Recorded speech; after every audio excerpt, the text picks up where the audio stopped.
안녕하세요. 저는 서울에서 부모님과 함께 살고 있는 30대 후반 여성입니다. 한 번 결혼을 했었고, 현재는 이혼한 상태인데, 이혼을 하고 보니 그동안의 결혼 생활이 지옥이었다는 걸 알게 되었습니다. 여러분은 정말 중요한 순간에 누구를 의지할 것 같은가요? 결혼을 했다면 바로 남편이 아닐까 싶은데요. 제가 간암이라는 사실을 알고 난 뒤 남편은 이식을 해줄 테니 걱정 말라고 했으나 결국 수술 당일 남편은 나타나지 않았습니다. 정말 괘씸하죠? 여기서 끝이 아니라 저희 부모님께도 해서는 안 될 행동까지 해서 결국 이혼을 택했습니다. 잘못을 저지른 남편은 끝까지 잘났다고 소리치는 모습을 보였는데 인간 쓰레기라는 말은 제 남편을 두고 하는 말인 듯 했습니다. 그럼 지금부터 그 이야기를 시작해 보려고 하는데요. 끝까지 잘 들어주시면 감사하겠습니다. 저와 남편은 고등학교 시절 학교 친구로 그 인연이 시작되었습니다. 남편은 학교에서 공부하는 거리가 좀 먼 친구였으나 활발한 성격이었고 인기도 좀 있었습니다. 저는 내성적인 성격에 쉬는 시간에도 앉아서 공부만 하는 그런 아이였죠.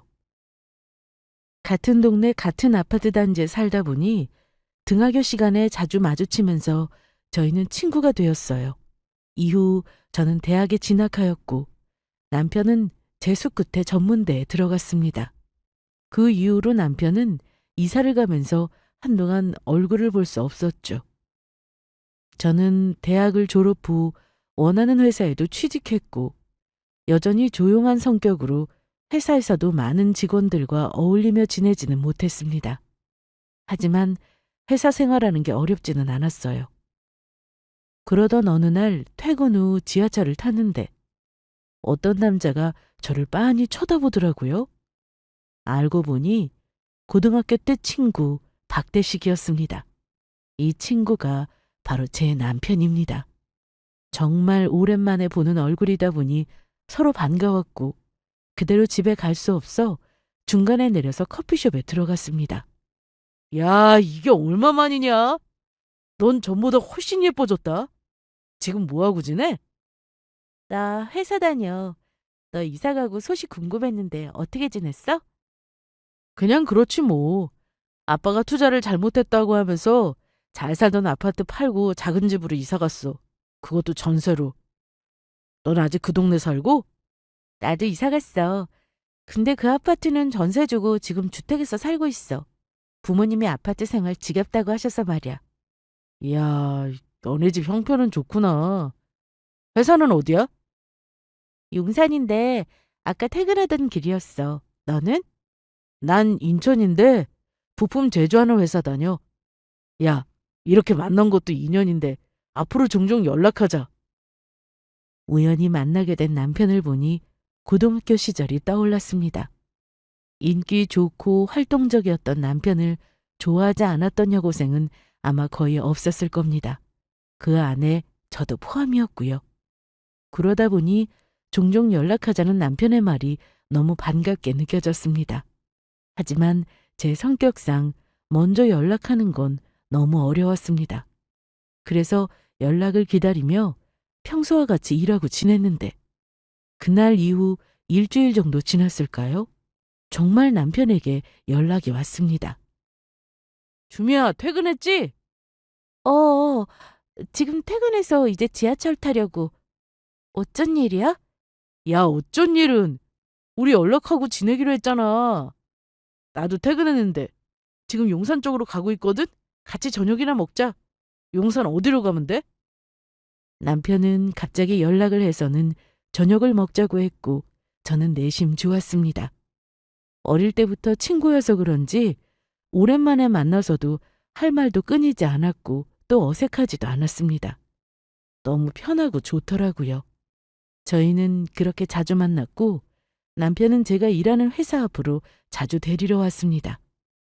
나이는 둘 다 30이나 되었고 둘 다 만나는 사람도 없다 보니 자연스레 결혼할 사이로 발전도 하게 되었고요. 나 좀 괜찮아? 정장 오랜만에 입어보는데 어색하네. 근데 너네 부모님이 나 알아보실까? 글쎄, 고등학교 때 인사 몇 번 안 해서 기억 못 하실 수도 있고. 암튼 너무 멋있으니까 그만 좀 신경 써. 알았어. 어우, 되게 떨리네, 이거. 내 기분 알겠지? 내가 지난주에 너네 집 인사 갔을 때 얼마나 떨렸는데. 어, 근데 너 그때 진짜 사시나무 떨도 떨었잖아. 난 그 정도는 아니거든? 암튼 들어가자. 어서 와요. 차는 안 막혔어요? 네, 아버님. 막힐까봐 일찍 출발했는데 차도 안 막혔습니다. 우리 주미가 아주 멋있다고 칭찬을 했어요. 잘생겼다고. 아빠 좀. 뭐 어때? 결혼할 사이인데. 근데 정말 근사해요. 정장도 잘 어울리고. 우리 주미랑 고등학교 때 친구였다고? 주미가 워낙 조용한 아이라서 친한 친구가 몇 없는데 이런 멋진 친구가 있었다니 전혀 몰랐네요. 저희 집에 인사 온 남편은 부모님께서 어찌나 환대를 해주시는지 분위기도 좋았습니다. 하지만 결혼하면 집이 문제였는데요. 남편 집안이 넉넉하지 않아서 집을 해올 형편이 되지 못했거든요. 그런데 아빠가 이런 말씀을 하셨습니다. 주미야, 너 그 친구랑 결혼하면 집은 어떻게 할 생각이야? 저도 그게 고민이에요. 대식이네 집이 좀 여유가 없어서요. 대식이도 지금 모아놓은 돈이 많지 않은 눈치예요. 그래, 그럼 우리 전에 살던 아파트 그거 너네 줄 테니까 사는 게 어떠냐? 그 아파트는 지금 전세로 누가 살고 있잖아요. 게다가 40평대인데 저희들이 살기엔 너무 큰 집이에요. 신혼집은 전세로 시작해도 되지 않을까요? 아빠도 그 생각 안 한 건 아닌데 내가 자식이 너밖에 더 있어? 어차피 그 아파트는 너 줄 생각하고 있는데 미리 받았다 하면 되잖아. 그래도 부담이에요. 그냥 제가 모아놓은 돈이랑 대출 좀 받아서 전세 구할게요. 살면서 집 마련해보는 것도 좋을 것 같고요. 그럼 대출은 받지 말고 부족한 금액은 아빠가 해줄게. 집 안 받는다고 하니까 해주는 거야. 이건 받아. 그래서 저희 신혼집은 이렇게 해결이 되었습니다. 남편은 계속 미안해 했지만 돈 열심히 벌어서 꼭 내 집 마련을 하게 해주겠다고 했습니다. 저희는 그렇게 큰 문제 없이 결혼식을 올렸습니다. 한동안 신혼생활이 정말 행복했는데요. 그 행복은 오래가지 않았습니다. 저희가 연애 기간이 길었던 것도 아니고 절절히 사랑해서 결혼한 것도 아니다 보니 그냥 그런 부부가 된 기분이었어요. 거기다 친구들이 정말 많았던 남편은 퇴근 후 집으로 바로 오는 날이 손에 꼽았습니다. 초중고 친구들은 물론 회사 사람들까지 술 약속이 왜 그렇게 많은지 같이 저녁을 먹는 날이 별로 없었죠. 이러니 제가 잔소리를 안 할 수가 있겠어요? 여보, 퇴근하고 저녁 같이 먹는 거 그렇게 어려워? 야, 넌 연애할 때도 잔소리 한 번 안 하던 애가 결혼하고 왜 그러냐? 그리고 친구들 만나는 건데 이해해야지. 회사 사람들은 일 때문에 만나는 거고. 그거 아니까 여태 이해하고 살고 있잖아. 그런데 우리 결혼한 지 벌써 2년이다. 같이 여행 간 것도 신혼여행 말고 없고 말이야. 나랑 여행 가고 싶냐? 당연한 거 아니야? 여름휴가 때도 너 친구들하고 놀러 간다고 해서 나 혼자 보냈잖아. 엄마 아빠 모시고 가까운 계곡 다녀온 게 전부라고. 아, 알았어, 알았어. 그럼 이번 휴가 때는 다 같이 놀러 가자. 됐지? 아, 피곤해. 나 잔다. 정말 큰맘 먹고 잔소리 했는데 남편이 들어주더라고요. 그래서 이게 통하는구나 싶었습니다. 하지만 여태 그렇게 살아온 사람이 제 말 한마디에 바뀔 리가 없었습니다. 말을 듣는가 했는데 또다시 술 약속에 늦게 들어오는 건 물론 가끔 외박도 했는데 그럴 때면 남편 친구가 직접 전화를 해줘서 늦었으니 자기 집에서 재워보내겠다는 말도 한 적이 많았죠. 이런 일상이 반복되다 보니 저는 일하며 집에 와서 혼자 보내는 시간이 정말 많았습니다. 아이도 생기지 않았고 공부를 시작해볼까 고민도 했는데 결국 봉사를 시작했습니다. 엄마 아는 분께서 오랫동안 봉사활동을 해오셔서 저도 어렵지 않게 시작해볼 수 있었습니다. 주말에는 밥차 봉사활동도 하고 평일 퇴근 후에는 요괴견 봉사도 시작했죠. 매일은 아니지만 시간적 여유가 될 때면 집에 혼자 있기보다 무조건 나가서 봉사활동을 하고 돌아왔습니다. 처음에는 그저 시간이 있어서 해볼까 하는 마음이었는데 하다 보니 보람되고 뿌듯했습니다. 특히나 유기견 보호소에 다니면서 제가 갈 때마다 반겨주는 예쁜 강아지들과 점점 정도 많이 들었고 제가 도움이 된다는 그 사실 자체만으로 몸은 힘들어도 계속 봉사를 나가게 되었네요. 그렇게 평소와 같이 퇴근 후 봉사활동을 마치고 집에 왔는데 남편이 어쩐 일인지 일찍 들어와 있었습니다. 그런데 저를 보더니 야, 너는 나보고 맨날 늦게 들어온다고 하더니 너 지금 몇 시냐? 11시잖아. 지금까지 야근했을 리도 없고 뭐 하다 온 거야? 넌 매일 늦다가 오늘 약속 없었어? 아니 너 왜 늦었냐고. 봉사활동하고 왔어. 뭐? 봉사활동? 나 봉사활동 다닌 지 좀 됐는데. 넌 부인한테 관심 좀 가져라. 뭐하고 사는지도 모르냐?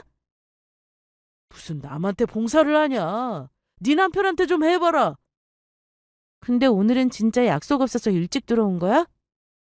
피곤하기도 하고 쉬려고. 그래, 그렇게 노는데 안 피곤하면 이상하지. 그럼 얼른 자. 저기, 왜? 할 말 있어? 그게 나 이번에 친구들하고 여행 가려고 하는데. 평소처럼 해. 언제는 나한테 물어보고 갔어? 외박도 자주 하던 사람이 왜 갑자기 그래? 그러고 보니 수상하네? 야, 수상하긴 뭐가 수상해. 내 친구들 너도 알잖아. 민호, 종훈이 또 됐어. 그 친구들하고 놀러 간다고? 어디로 가는데? 그게 이번엔 해외여행이야. 해외? 어디? 태국 가려고. 남편은 대뜸 친구들과 해외로 여행을 간다며 저에게 과도되는지 물었습니다. 그런데 사실 말 안 하고 놀러 다니던 사람이라 이렇게 물어보는 자체가 이상하더라고요. 그래도 같이 가는 친구들 이름이며 연락처며 제가 다 알고 있었기에 가라고 했습니다. 또 알아서 친구들하고 전화 통화를 하더니 스피커폰으로 저한테 확인도 시켜주었고요. 원래 노는 거 좋아하는 사람인 거 알고 결혼한 거라서 대수롭지 않게 생각했습니다.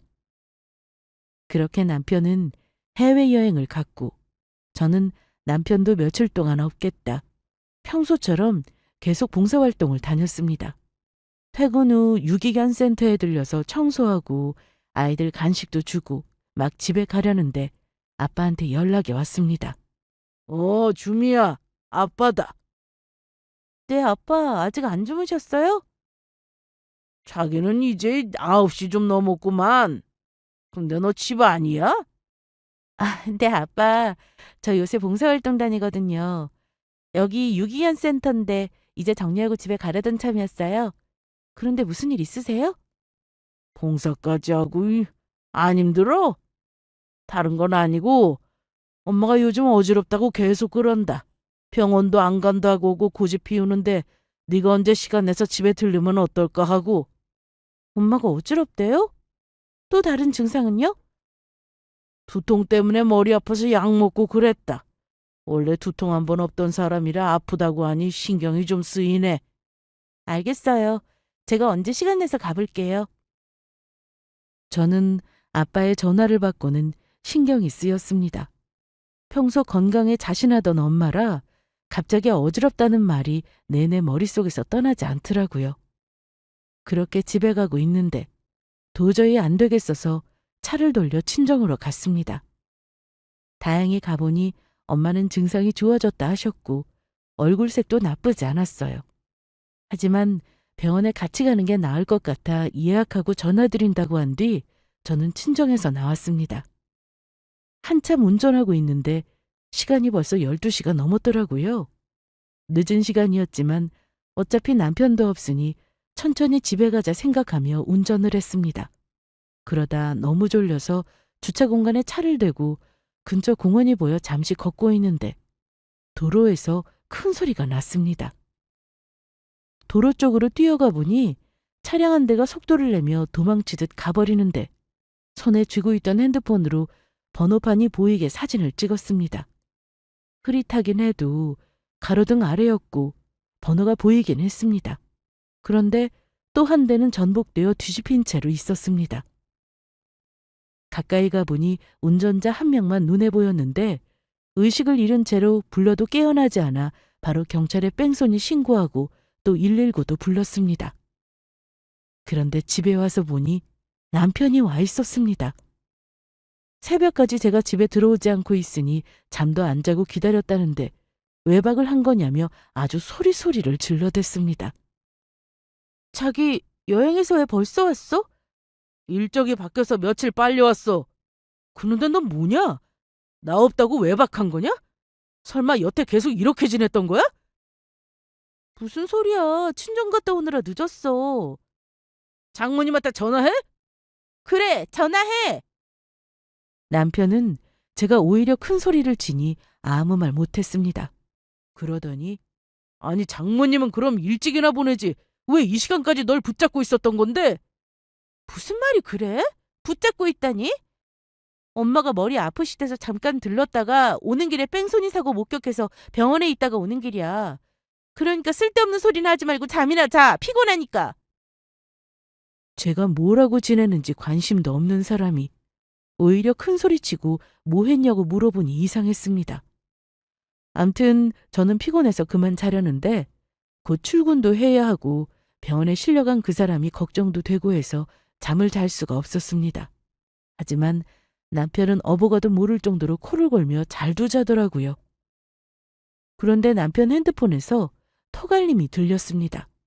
미리 보기로 메시지가 보였는데 아니 글쎄 이 인간이 바람이 났나 싶게 의심스런 내용이 보였습니다. 메시지를 보니 자기야 보고 싶다 이런 내용이었습니다. 누가 봐도 여자가 보낸 메시지였는데 요즘 스팸도 많고 하니 무턱대고 의심부터 하기도 좀 그랬습니다. 그래서 저는 일단 모른 척 했습니다.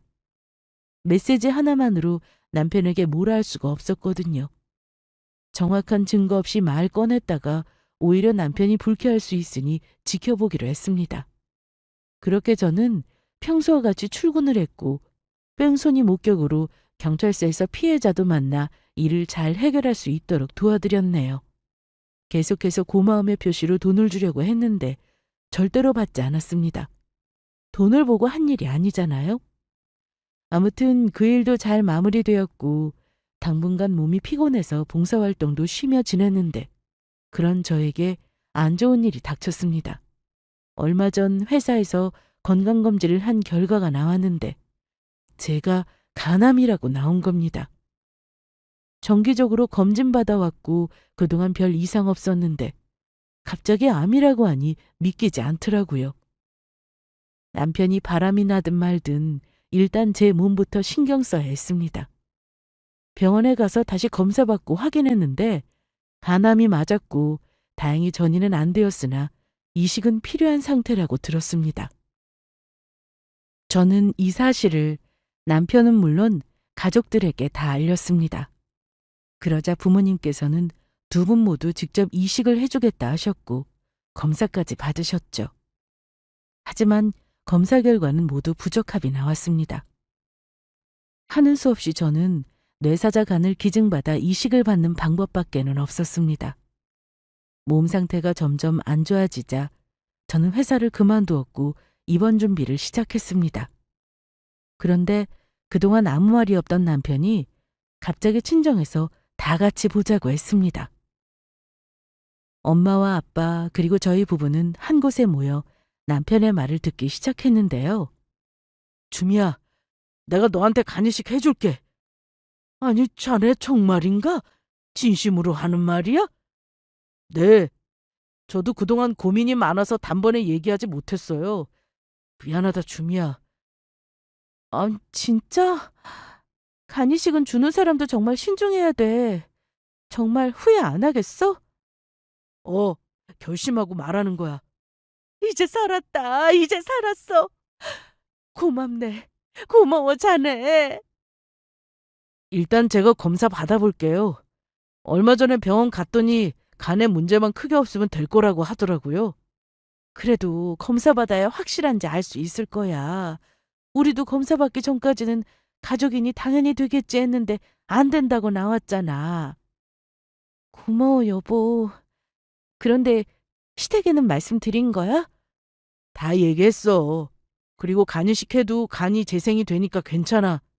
당장 병원 예약하고 검사 받을게. 남편은 선뜻 간이식을 해준다고 했습니다. 정말 쉬운 결정이 아님을 알기에 고맙고 또 고마웠습니다. 시댁에는 남편이 얘기를 했다고 하면서 자꾸만 건드리지 말라고 하길래 알겠다 했습니다.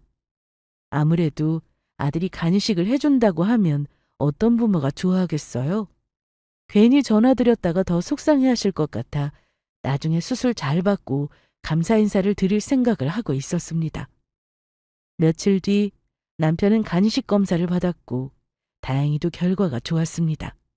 이식 가능으로 나왔죠. 그런데 남편은 저희 부모님에게 집을 해달라고 했습니다. 그런데 장모님, 장인어른, 저희가 결혼하고 계속 전세살이를 하고 있는데 이제 주미 수술하고 이사 걱정 없이 살려면 집이 좀 필요하지 않겠습니까? 그렇다고 저희가 당장 집 살 형편은 안 되는데 저희 살 집을 마련해 주시면. 갑자기 집을 해달라는 말에 저나 엄마 아빠나 놀랐는데 간이식까지 해준다는 사람한테 뭔들 못해주겠냐며 엄마 아빠는 알겠다고 대답하셨습니다. 그래, 내 안 그래도 우리 주미한테 집 해주려고 했었네. 주미 아빠랑 예전부터 얘기했던 거고 이제 주미랑 자네도 집다운 집에서 살아야지. 우리 전에 살던 그 아파트 자네 줄게. 어차피 주미랑 같이 살 집이니 이제 줘도 되겠다 싶고. 그래, 목숨 살려준 사람인데 집이 문젠가? 자네 말 들어보니 주미 몸 생각해서라도 이사 걱정 없이 집에 있는 게 나을 것 같네. 이후 저는 남편의 간이식을 받기로 했고 병원에 입원을 했습니다. 수술 날짜가 다가올수록 긴장되고 떨리고 무서웠죠. 그런데 엄마가 갑자기 쓰러졌다는 연락을 받았습니다. 알고 보니 예전에 엄마가 두통에 어지럽다고 했던 게 이번에 터진 거였죠. 엄마가 입원한 병원에서는 뇌출혈로 수술을 빨리 받아야 한다고 했고 다행히 초기라 경과도 좋을 거라고 예상했습니다. 저도 병원 신세를 지고 있는데 엄마까지 쓰러지니 아빠가 왔다 갔다 너무 힘드셨어요. 그 와중에 제 남편은 어머님 쓰러지시면 당장 집은 어떻게 되는 거냐고 하는데 아무리 저한테 간이식을 해주는 사람이라도 너무 얄미웠습니다. 마치 처음부터 집을 바라고 이식해주려는 사람처럼 보였거든요. 뇌출혈이면 수술하고 후유증이 좀 있으시다는데 장모님 괜찮으실까? 괜찮으실 거야. 궁금하면 자기가 엄마 병원에 한번 가볼래? 난 자기 옆에 있어야지. 지금 자기 보호자 나뿐인데 자리를 어떻게 비우냐? 근데 집 증여해 주신다고 하셨는데 계약서는 어쩌지? 자기 지금 그게 중요해? 엄마 수술하고 깨어나시면 어련히 해주실까? 어, 수술하고 어떻게 될지 모르니까 그렇지. 남편은 계속해서 집 얘기만 했습니다. 저는 수술 날짜가 좀 남았으나 당장 쓰러진 엄마는 급해서 바로 수술을 하게 되셨거든요. 그러다 보니 남편은 집을 못 받게 될까 계속 신경을 썼습니다. 며칠 뒤 엄마가 수술하는 날이 되었고 저는 입원 중이라 가보지 못했는데 다행히 수술이 잘 끝났다는 연락을 받았습니다. 남편은 장모님 얼굴을 직접 보고 와야겠다며 잠시 나갔다 온다고 했죠. 그런데 몇 시간 뒤 아빠가 제가 있는 병원으로 오셨습니다. 주미야, 몸은 좀 어떠냐? 아빠, 엄마는 어떻게 하고 오셨어요? 저는 괜찮아요. 다행이다. 엄마도 지금 수술 끝나고 다행히 의식도 있어. 완전히 돌아오진 않았고. 그런데 박서방이 엄마 소식 궁금하다고 찾아왔길래 아빠는 너 얼굴도 볼 겸 잠시 와봤다. 다시 엄마한테 가봐야 돼. 제 걱정은 말고 얼른 가보세요. 아빠 찾으면 어떡해요? 그래. 이제 가서 박서방 다시 여기로 보내마. 몸조리 잘하고 엄마 몸 상태 봐서 너 수술할 때 올게. 아빠는 남편이 병원에 잠시 가 있는 동안 저를 보러 오셨고 얼마 되지 않아 금방 가셨습니다. 그런데 남편은 저녁 늦게서야 병실로 돌아왔습니다. 볼 일이 있었다고 하는데 무슨 일인지는 말도 안 해주니 그냥 넘어갔습니다. 그런데 제가 수술을 해야 하는 날이 다가오자 남편은 연락도 없이 병원에 아예 오지 않았습니다. 무슨 일이 생긴 건가 싶어 전화해봐도 받지 않고 회사에 전화해도 출근하지 않았다고 하더라고요. 아빠는 혹시나 병원에 오다가 사고 난 건 아니지 걱정하셨는데 그날 이후로 남편은 일주일 넘게 나타나지 않았습니다. 저는 결국 뇌사자의 간을 기증받아야 했고 계속 기다리며 병원에 있어야 했죠. 엄마는 상태를 지켜보고 퇴원해야 해서 좀 더 병원에 계셨습니다. 저는 답답한 마음에 병실을 나와 복도를 거닐고 있었는데 전에 뺑소니로 도움을 줬던 그 남자를 마주치게 되었습니다. 제가 병원복을 입고 있는 모습을 보더니 너무 놀라 사고를 당한 건지 이것저것 묻기 시작하길래 그동안 있었던 일을 얘기하게 되었습니다. 어떻게 그런 일이... 사람 일 정말 모르네요. 그런데 지금 다 회복하신 거죠? 그럼요. 덕분에요. 그때 병원에서 조금만 늦게 왔더라면 큰일 날 뻔했다고 했어요. 다행이에요.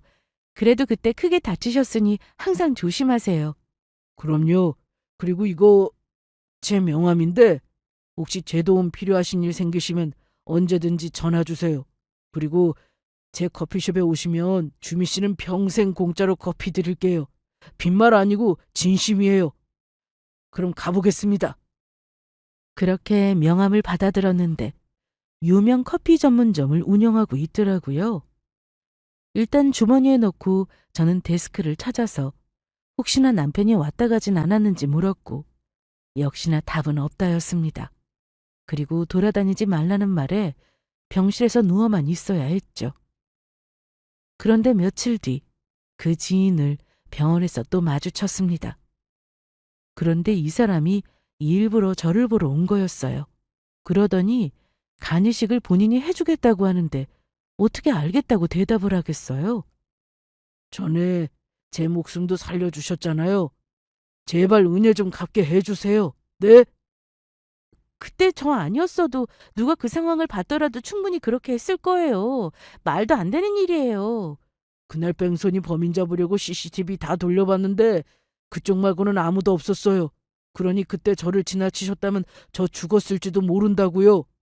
고마워서 성의 표시하려고 하는 것도 극구 사양하고 이렇게라도 도움드릴 수 있게 해주세요. 지인은 그날 이후로 거절했는데도 계속해서 절 찾아왔고 저는 점점 증상이 악화되어 빨리 이식받지 않으면 안 될 상황까지 오게 되었습니다. 결국 저는 선택의 여지 없이 지인을 통해 간이식을 받기로 결정했습니다. 다행히도 검사 결과 적합이었고 간 상태도 너무 좋다고 하니 수술 후에도 후유증이 적을 거라고 하시더라고요. 저는 정말 감사한 마음으로 그렇게 간이식을 받게 되었고 수술 경과도 너무 좋았습니다.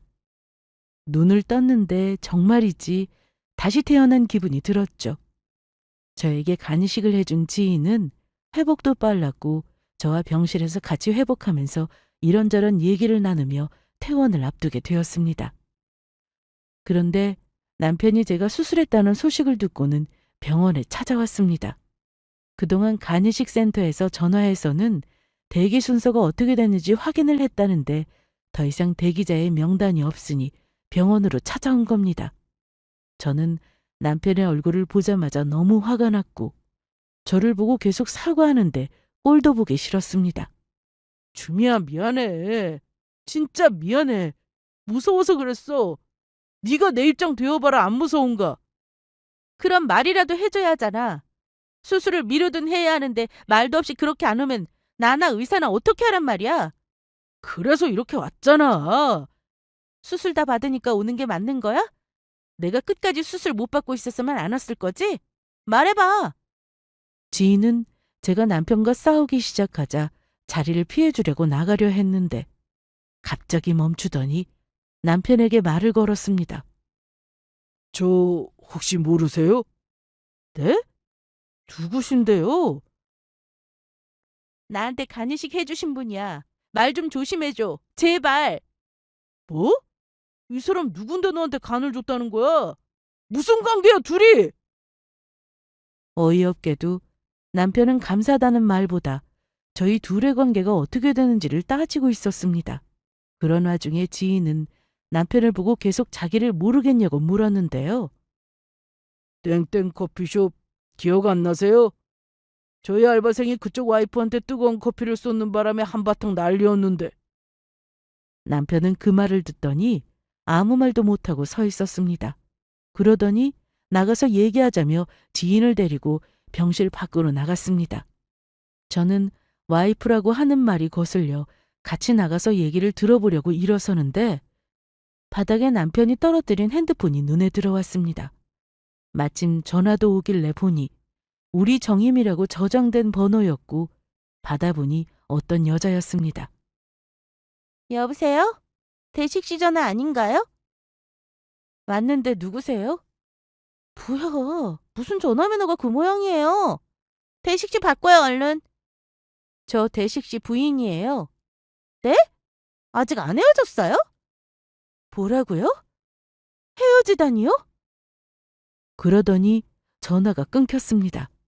저는 너무 기가 막혀 말이 안 나왔습니다.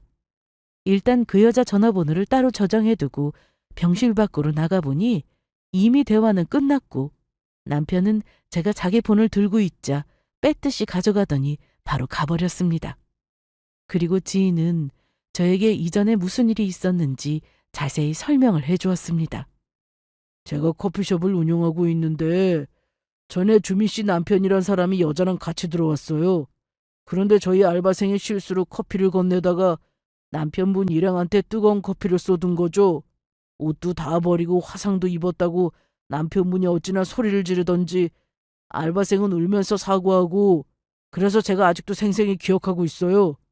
그랬어요? 그런데 와이프라는 말은 뭐예요? 제 남편이랑 같이 간 그 여자를 와이프라고 하던가요? 네. 자기 와이프한테 이렇게 하면 어떻게 하냐고 하면서 옷값이며 치료비며 상당한 많은 금액을 요구했었어요. 알고 보니 남편은 바람나서 그동안 다른 여자를 만나고 있었고 제 지인에게 그 모습을 딱 들켰던 겁니다.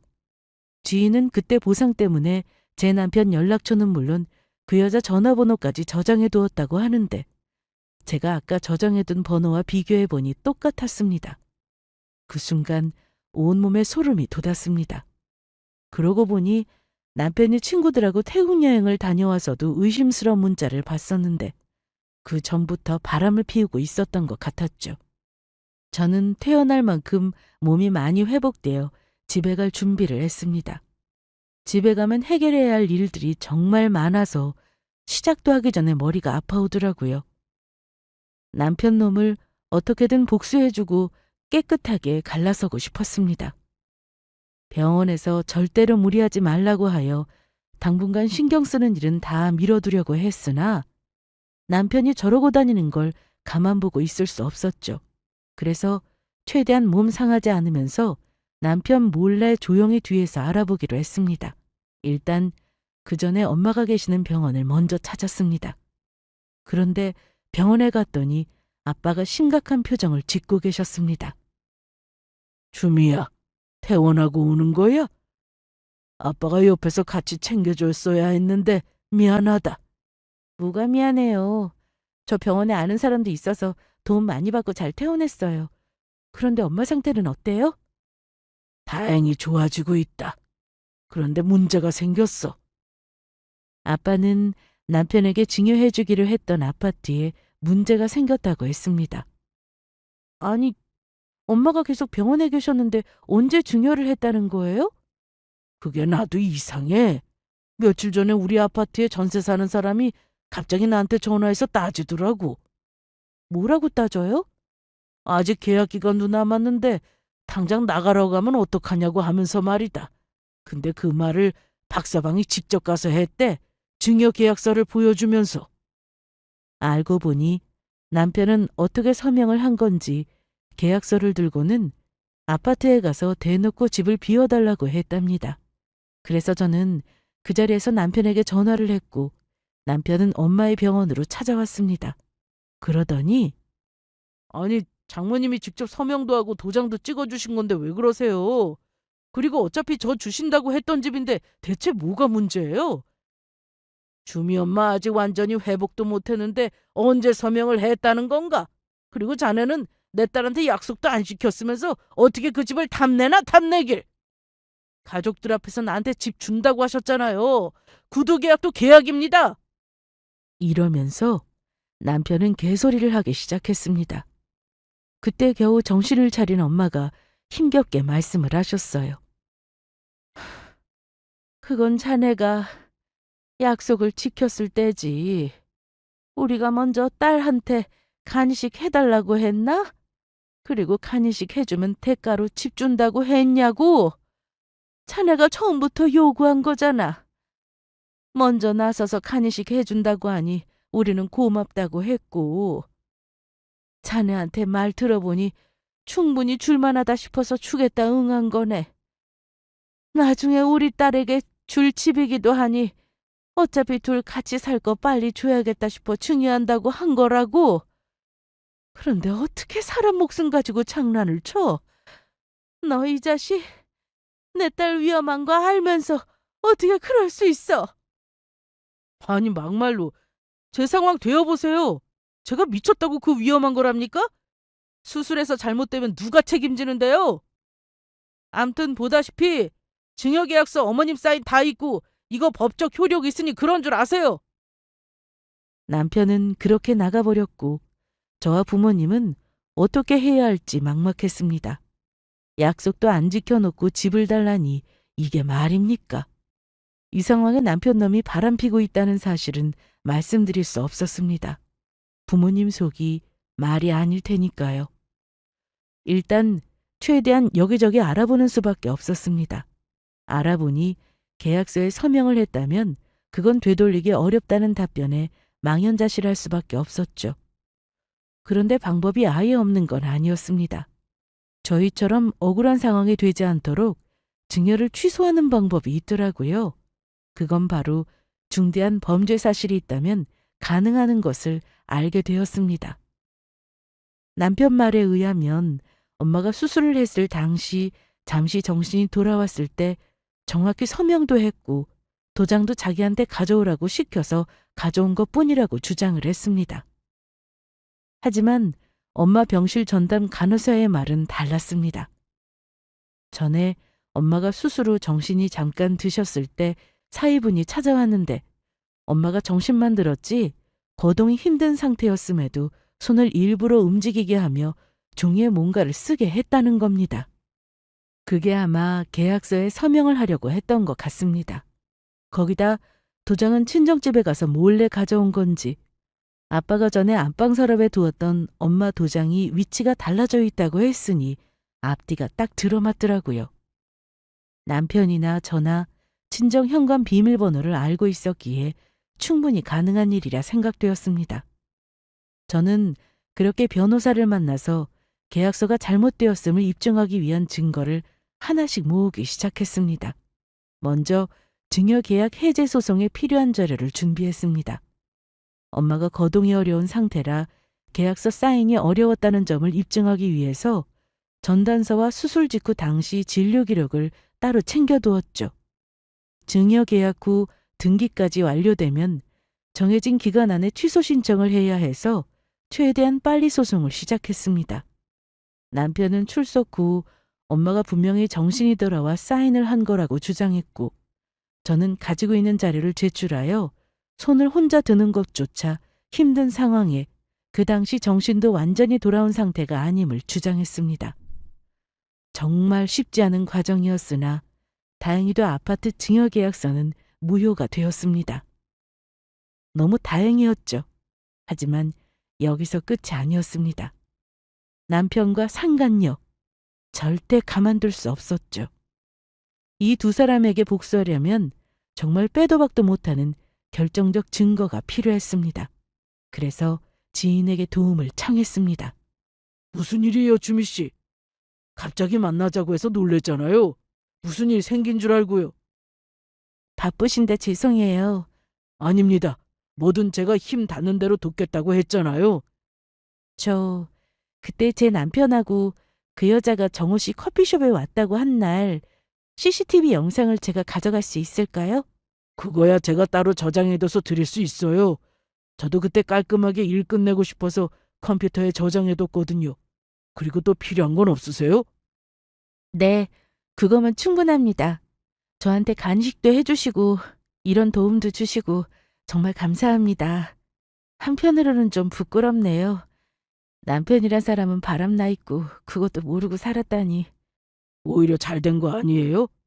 이제라도 알게 됐으니까요. 계속 몰랐으면 주미 씨만 힘들었을 텐데요. 듣고 보니 그랬습니다.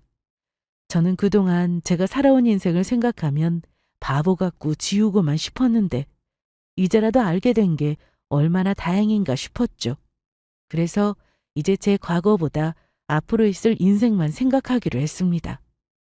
저는 지인으로부터 받은 영상과 제가 이전에 남편의 폰에서 본 통 메시지를 찍어둔 사진까지 잘 정리해 두었어요. 그런데 뭔가 부족했습니다. 상간녀가 총각인 줄 알고 만났다고 하면은 죄를 물을 수가 없다고 하더라고요. 남편은 집 문제로 소송해서 지자 집에 들어오지도 않았는데 전화를 하면 잘 받지도 않았습니다. 그래서 어쩔 수 없이 저는 상간녀에게 직접 전화를 걸었습니다. 여보세요? 누구세요? 최정임 씨 되시죠? 뭐야, 또 광고 전화인가? 아니요, 저 박대식 와이프입니다. 네? 혹시 대식 씨랑 같이 있어요? 무슨 말을 하는 거예요? 좀 만나실래요? 두 사람 바람피고 있는 거 저 다 알고 있어요. 전에 저희 남편 전화로 전화 걸었다가 제가 받았던 거 기억 안 나세요? 상간녀는 말을 잇지 못했습니다. 매우 당황해하는 것 같았죠. 계속 아무 말이 없다가 버튼 하나를 누르는 소리가 나더니 갑자기 어떤 남자와 대화를 하는 게 들렸습니다. 그 남자 목소리는 제 남편이었죠. 상간녀는 전화를 끊는다는 게 버튼을 잘못 눌러서 끊어진 줄 알았던 겁니다. 저는 그 기회를 놓치지 않고 잘 들어봤습니다. 다행인 건 제 전화는 자동 녹음 기능이 있어서 상간녀와 남편이 뭐라고 하는지 다 녹음도 할 수 있었죠. 지금 전화한 거 당신 와이프야. 어떻게 된 거야? 내 번호를 어떻게 한 거지? 뭐? 무슨 일이야 이게? 혹시 그 사람이 말한 건가? 누구? 누구냐고? 전에 우리 커피숍에서 그 커피 사건 기억 안 나? 그 사장이 알고 보니까 내 와이프한테 간이식을 해줬더라고. 어떻게 그럴 수 있어? 원래 알던 사람인가? 아니야, 뭐 우연이었겠지. 그런데 내가 그때 오해라고 와이프 아니라고 분명히 말했는데 아씨 뭐지? 그런데 자기 와이프랑 언제 이혼해? 나 계속 이렇게 둘 거야? 내가 집만 받았어도 바로 헤어지는 건데 아직은 안 돼. 이대로 끝내면 나 가진 것도 없단 말이야. 짜증나! 두 사람의 대화가 모두 녹음되어 이것 또한 저의 증거로 사용될 수 있게 되었습니다. 이제 남은 건 이혼 소송과 상간녀 소송이었고 정말 기나긴 싸움이었습니다. 이혼 소송을 시작하면서는 부모님께서 사실을 알렸습니다. 언젠가 알게 되실 거고 제가 소송 준비도 마쳐서 덤덤하게 말씀드릴 수 있었죠. 충격을 받으실까 걱정되었는데 엄마 아빠도 그런 사위 필요 없다며 잘 선택했다고 응원해 주셨어요. 그렇게 저는 소송을 시작했고 남편의 통 메시지와 커피숍 CCTV 영상 그리고 통화 녹음까지 해서 증거로 제출했습니다. 남편은 저에게 목숨을 가지고 약속 이행을 하지 않아 더 이상의 신뢰가 없음은 물론 계약서 위조에 대한 부분까지 언급하여 이혼 소송을 했습니다. 상간녀 소송에서는 예상대로 자기는 부인이 있는 줄 알았다면 절대 만나지 않았을 거라 주장했으나 먹히지 않았어요. 증거가 너무 명확했거든요. 특히나 CCTV 영상 속에는 두 사람이 끌어안고 손도 잡고 있어 누가 봐도 연인처럼 보였습니다. 거기다 녹음 내역에서 와이프니 이혼이니 증거가 될 만한 말도 나왔고요. 저는 한 번에 두 가지 소송을 하다 보니 몸과 마음이 지쳐갔는데 그래도 끝까지 힘내서 저는 이혼도 승소했고 상간녀 소송도 제가 원하는 대로 판결이 나왔습니다. 혼인 파탄 원인에 대한 책임이 있어 위자료 2,500만 원의 돈을 받게 되었답니다. 저는 그렇게 이혼 후 살던 전셋집을 정리하고 부모님 집으로 들어갔습니다. 엄마를 옆에서 챙겨드리고 싶었거든요. 많은 재판을 하면서 이제는 정말 편하게 살고 싶다는 생각뿐이었는데 남편 놈은 끝까지 저를 괴롭혔습니다. 여보세요? 주미야, 나야. 이제 연락할 일이 없는 걸로 아는데 또 뭐가 남았니? 염첩지만 우리 다시 시작하면 안 될까? 그게 무슨 말이야? 헛소리 하려면 전화하지 마. 아니 무슨 말을 하든 간에 앞으로 연락하지 마. 주미야, 제발 끊지 마. 정희미가, 아니 그년이 같이 살자고 꼬셔놓고는 이제 와서 나보고 나가서 꺼지래. 남편이 하는 말을 듣고 있자니 어이가 없었습니다. 엄마에게 집을 받으면 저와 이혼 후 그 집을 팔아서 상간녀랑 살려고 했는데 그것도 계획대로 되지 않고 상간녀 소송으로 큰돈도 잃게 되자 남편은 쫓아냈다고 하더군요. 시댁에서도 그동안 있었던 일을 알게 되자 부끄럽다며 집에 오지 못하게 했답니다. 그러면서 갈 곳 없어진 남편은 결국 저에게 전화를 한 거죠. 그런데 저는 많이 지친 상태였고 더는 스트레스를 받으면 안 됐기에 그냥 전화를 끊고 차단도 했습니다. 번호 삭제도 해버렸죠. 그런데 얼마 뒤 남편이 친정에 와서 초인종을 눌렀습니다. 누군가 보니 남편이어서 어떻게 해야지 싶었는데 저희 아빠가 그냥 보고만 계실 뿐인가요? 갑자기 화장실에 가시더니 큰 대야에 찬물을 받아 나오셨고 주방에 가서는 소금통을 주머니에 넣고는 다시 대야를 들고 밖으로 나가시더라고요. 저는 엄마와 함께 집안 창문으로 밖을 내다봤는데 아빠가 대야에 받은 찬물을 그대로 남편에게 뿌렸고 화들짝 놀란 남편은 죄송하다고 연신 사과를 하는 게 눈에 보였습니다. 그러더니 장인어른, 제 얘기도 좀 들어주세요. 간이식이 재발이 잘 된대요. 그러니까 혹시나 주미가 또 아프면 그땐 제가 진짜로 간이식 할게요. 네? 뭐야? 이 자식이 그게 할 소린가? 아빠는 헛소리를 하는 남편의 뺨을 여러 대 때리며 당장 가라고 소리치시더라고요. 남편은 아빠의 그런 모습을 처음 봤는지 겁에 질려 도망치듯 돌아섰는데 거기서 끝이 아니라 주머니에서 소금통을 꺼내셔서는 아예 대놓고 욕하시며 소금까지 뿌리셨습니다. 살면서 아빠의 이런 모습은 처음 봤는데 얼마나 화가 나셨으면 저렇게까지 하셨을까 싶더라고요. 저는 이후로 몸도 회복해서 많이 좋아졌고 엄마 역시 거동을 시작하시면서 전의 모습으로 돌아가고 계십니다. 다시 생각해봐도 끔찍한 결혼 생활이었으나 이번 일로 저의 내성적인 성격이 많이 달라졌습니다. 사람을 다시 믿고 누군가를 만나는 것은 아직 이르다 싶기에 한동안 부모님과 지낼 생각이에요. 저의 이야기 잘 들어주셔서 감사드리고 꼭 건강 잘 챙기세요. 바람난 남편을 혼내주거나 상간녀를 잡는 일도 내 몸이 아프면 어려우니까요. 그리고 소중한 인생을 행복하게 살려면 반드시 건강해야 합니다. 여러분들 모두 항상 좋은 일만 가득하세요.